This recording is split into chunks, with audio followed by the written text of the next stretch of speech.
Alrighty.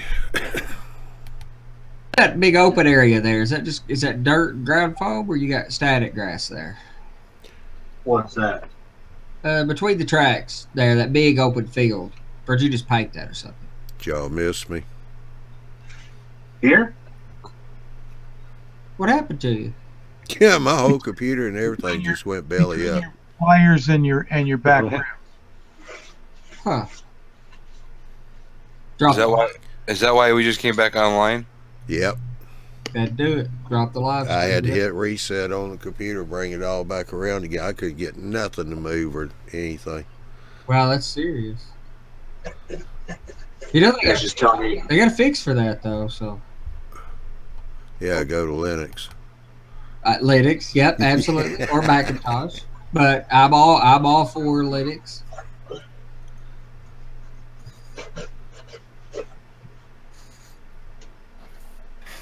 Oh, the prof says who was gunning for you, who was aiming for you. Yeah.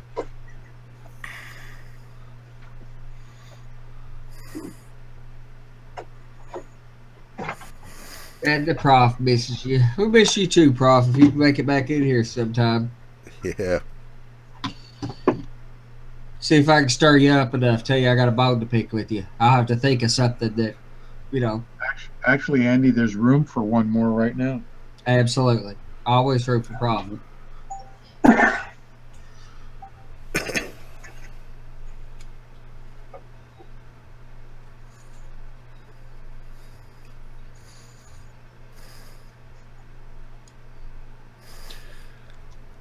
Yeah, I have no idea the last time this happened. Actually, YouTube kind of kept going, but this time the whole computer went out. So I guess we're going to have a two-part show tonight. That'd be all right. Or you do their local recording, so we cut them back together and upload it separately if you wanted to. But Yeah. Steve, I'd say if you're getting double sound, it's probably that you have it open in two places or two windows. That's possible.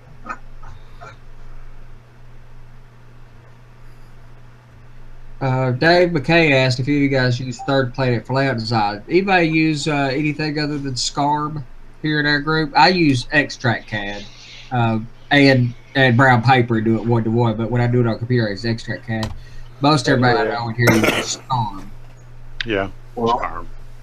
anyway, I have a third plant, but I just didn't use it this time. Yeah, I tried every one of them that had a free trial. I tried, even down on the crack version or something like that.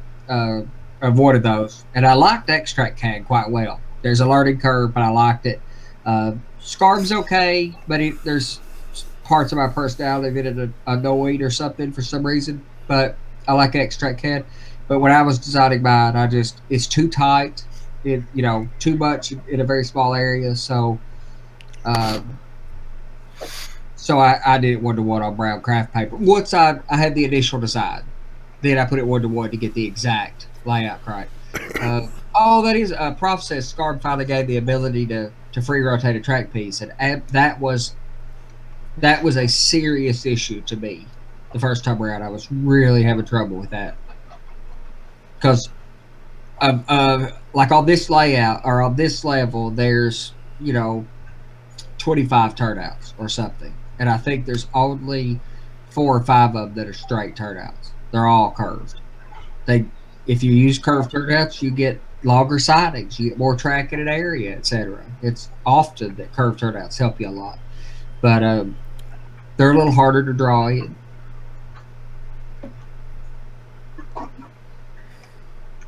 Oh yeah, that's Prof says if Extract CAD could import a background image to draw over, like a model track put over Google Maps, then it'd be 100% sorted. That would be absolutely awesome because mine is a real place in the world, and I took network drawings, schematics from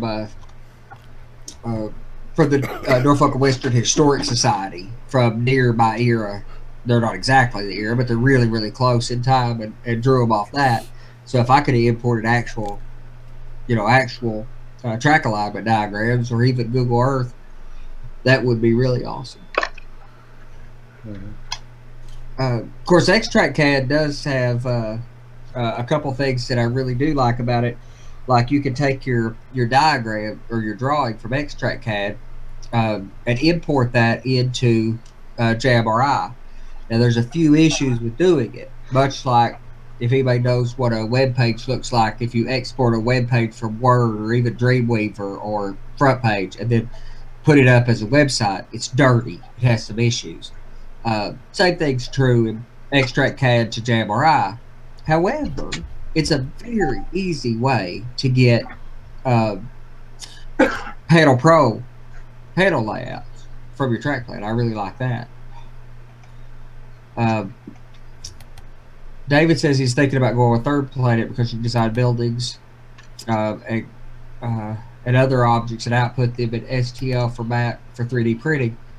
True, although I think I've been using Google's SketchUp, doing SketchUp, and you can do SketchUp drawings, and I think you can pull those into Extract CAD. You can use SketchUp with Google Earth. Yes, absolutely. You could draw a building and put it out in Google Earth, and other people could even, you can even share it with people so they could. But you can use the Street View to get the fascia of a building. Yes. Who did that? Ed Traxler. Ed did that, and then I think Robert, did you do that too? Ed was showing him how to do that. Okay, I knew. He drew a whole building, an old house. Well, he just dropped, but he did a house with it. Of course, Ed's done it. SketchUp is, and it's industry standard for prepping it for 3D printing or for CNC. I got a CNC machine right there. I've been doing some SketchUp stuff ahead of using it to cut some stuff out. I actually just printed out quite a few more. Yeah, I thought you had done that stuff. The only problem with that Google Earth thing is that you got to be lucky if that Google van took a picture straight dead on, because otherwise it just skews like in a weird funky direction. You can't contribute images truly to Google Earth, can you? The way that Microsoft has a product called photosynthesis or something like that. Have you seen that? Microsoft? No. To the best of my knowledge, you can geotag it. You can, yeah. But past that, actually uploading it to Google, I don't know if you can do that yet. Yeah, Microsoft has a product called photosynthesis that has some machine learning around it, and you can go explore like the Pantheon or Parthenon. Sorry, Pantheon. Tired, worked a long day. So the Parthenon in Greece has had Pantheon would be cool to explore too. What?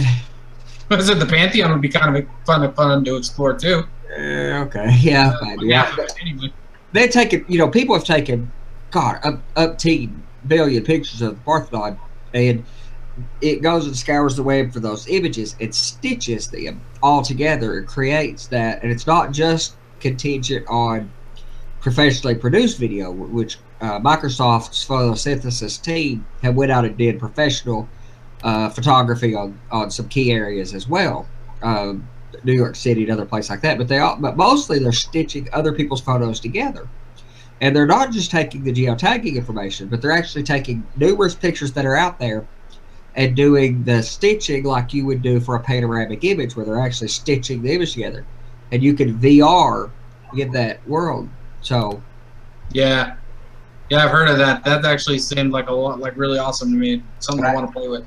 And some amazing things are happening between Google Earth and Street View and Microsoft photosynthesis, whatever that is, and the VR space, and then these new templates for real prototype railroads in the simulators, and also the model railroad in the simulators. So I've had the fascination here lately, just thinking it through, my railroad out in one of the simulators and operating the railroad in the simulator, but then tie that simulator back to JMRI, so that when I, in the simulator, flip a turnout, the turnout moves. So what a great way, because my goal is to make my railroad internet operatable. So what a way to do that, where the simulator controls it, controls the world. The dispatcher could be operating inside the simulator to dispatch the world, or instead of having a dispatcher, you could have a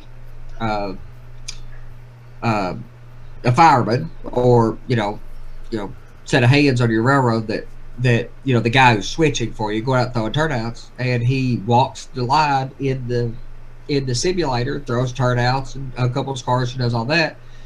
It mechanizes or operates on the actual railroad, while the engineer stands in the aisleway with the throttle, or over the internet with the camera looking. Anyway, I'm just fascinated with the coupling of the railroad, JMRI, home automation, X-Track CAD to the simulators, to that cohesion.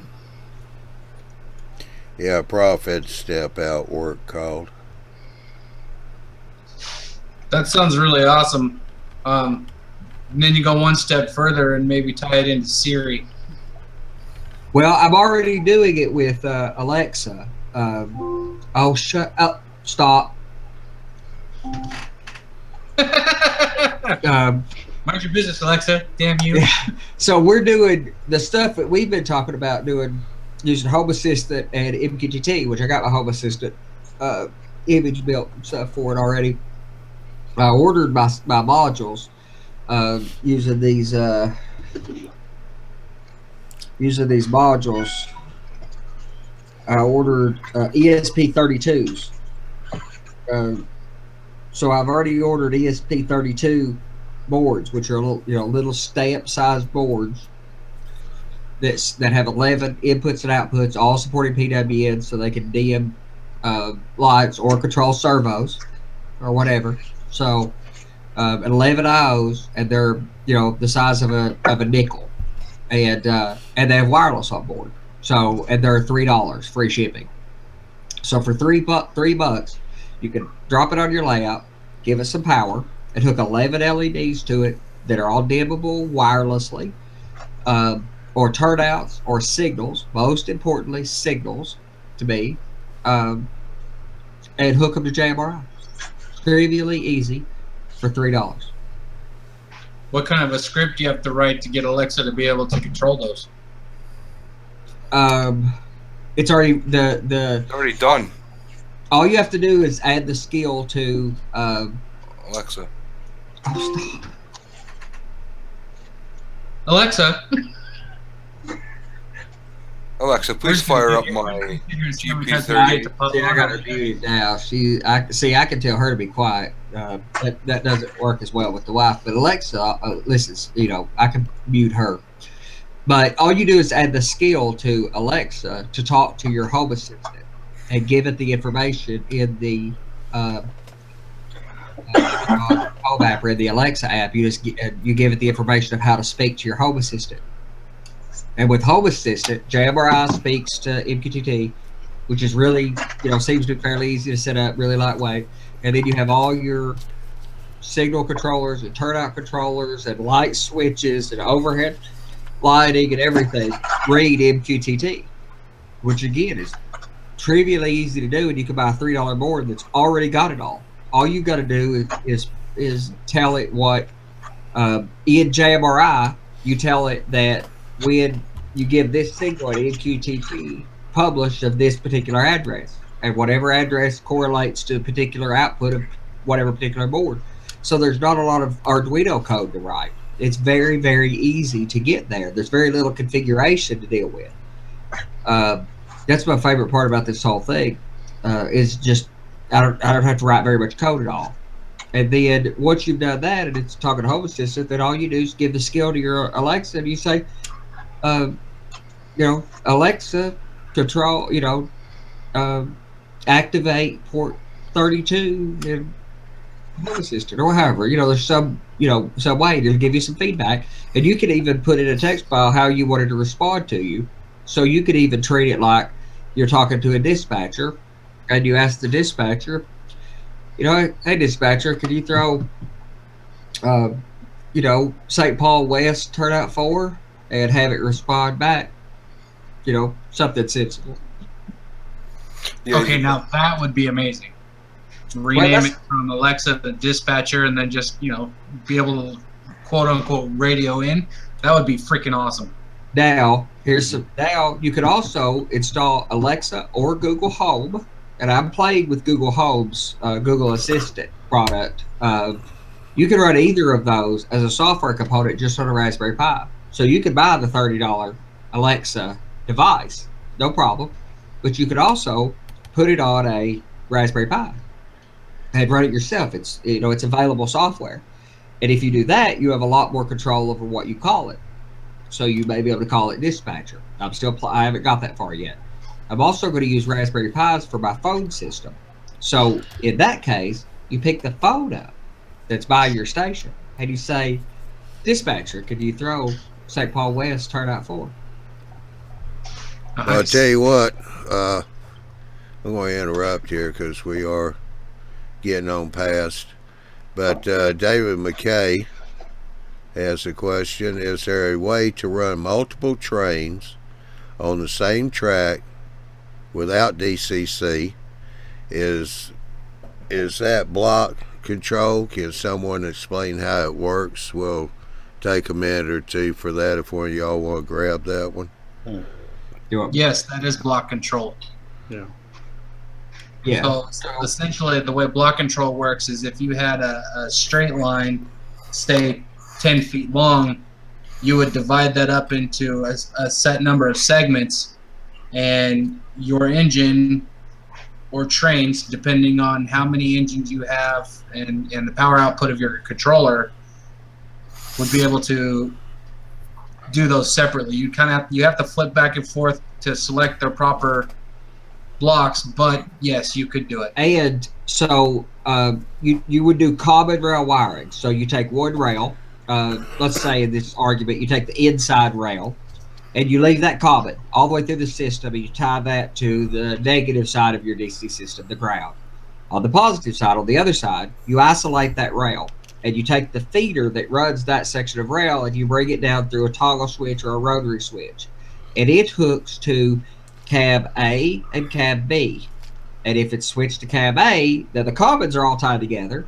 Cab A, you switch that common to cab A, then cab A is providing the power at whatever voltage that track section. Flip it to cab B, it provides it there.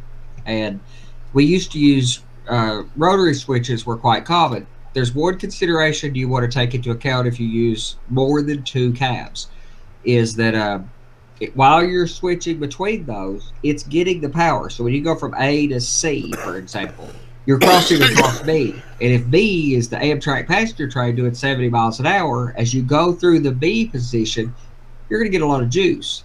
So people often do the rotaries that are push off or pull off, or they put a toggle switch beside of them. So you can flip the power off to it and then throw the rotary switch and then kick the power back onto that track, so that as you pass across that contact, it doesn't work. That's the cheaper way. Or you could get those rotaries that have a pull to off position or push to off, whatever, so that you pull it out and it goes off, rotate it, push it down. That's the skinny of it. There's some pretty decent explanations of, with some wiring schematics out there on that stuff. DC cabin control schematic, you could probably Google that, but it's not. Just common rail is the key to making it fairly simple. I will say that you could spend more money and more effort and time wiring a layout with DC than you ever thought about with DCC. DCC simplifies the layout considerably. He was asking, can you use Arduinos for the control? You can, but there's a caveat. So Arduino has a maximum output of 5 volts. And more importantly than that, it has a maximum output of 40 milliamps per particular output pin and 200 milliamps total on a micro.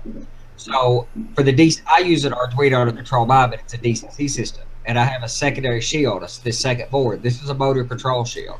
And I can put 30 volts to it if I want to. So the 14, 15, 16 volts that you may need as a maximum, you could put through one of these terminals, the output to the track.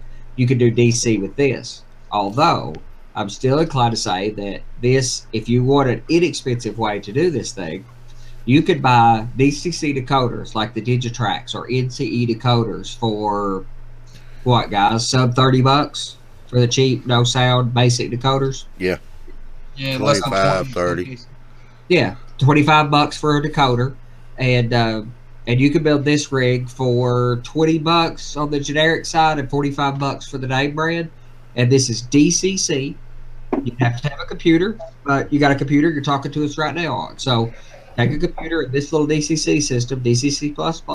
You don't have to build it from scratch. You just download the software, install the software, plug all this stuff and run JMRI, and then you can use your phone for a throttle or a tablet or a $35 Android throwaway phone from Walmart and just don't get service on it. So What's the website there that you're showing, Ralph? I went to Google search. I typed in DC cab control, and this is one of the a real simple drawing. Give you an idea. There's your two power supplies, selector switches, and then your block controls. and they did common rail, didn't they? Yeah, common rail. Yeah. And that's using the Atlas switches, but Yep.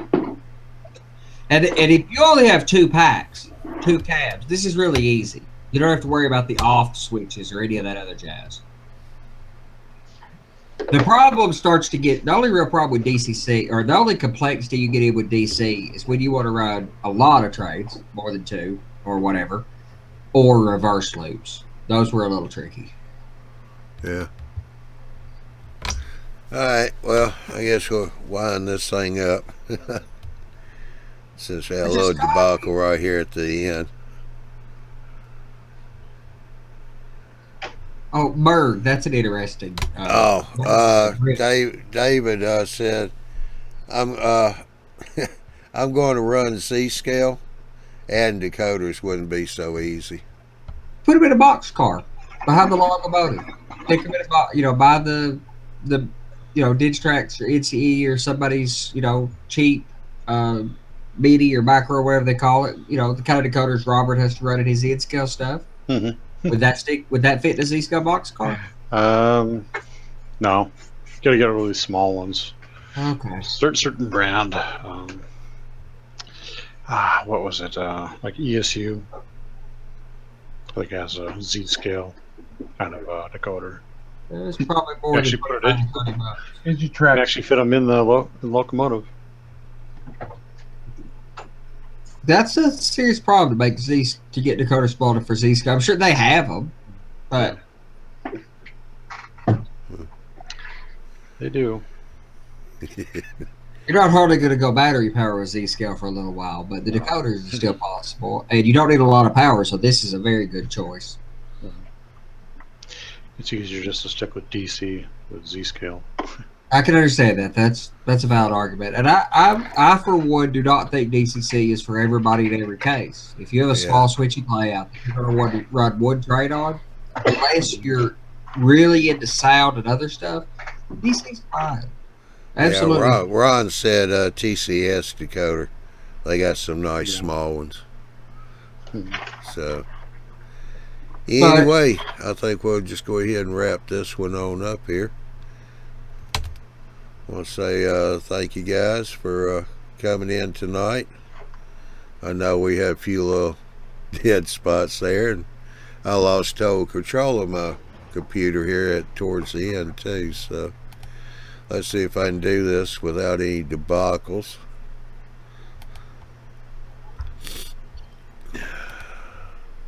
Get back over here and make sure the transition went off okay, and yeah, there it goes. Alright, just want to say go to YouTubeModelBuilders.com. There you'll find the schedules for the Tuesday and Wednesday show. Tuesday and Wednesday shows are at 8 o'clock Central, 9 o'clock Eastern Time. The Saturday show schedule's also there. Thursday and Saturday are at 9 o'clock Central, 10 o'clock Eastern Time.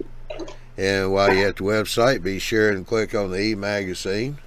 Sign up for email notifications. That way when the magazine comes out, you'll be notified and you can download it. It is a PDF. Two good things about the magazine, besides JD and his team doing a great job, is number one, the magazine's free. Number two, there are no ads. It's all content. That's it. By the modelers, for the modelers in the community, and anyone else who likes to read it. So be sure to sign up for notifications. We got the I just went over the schedule. We do have an Arduino show coming up next Wednesday, June the 7th. And that will be 8 o'clock Central, 9 o'clock Eastern time. Getting a little confused here. But anyway, I want to say thank you to everybody in the chat for coming in. Say thank you for everybody on the panel here too. Appreciate y'all being here tonight. And I'm sure somebody has hopefully run out there on the website and created a after show hangout. If not, give it a few minutes. I'm sure somebody will create one. And y'all can jump into that if you like. Anybody in the chat wants to get in on it, you're welcome to do so. So y'all have a good night. And we'll see you June the 7th. 8 o'clock Central, 9 o'clock Eastern. Bye, y'all.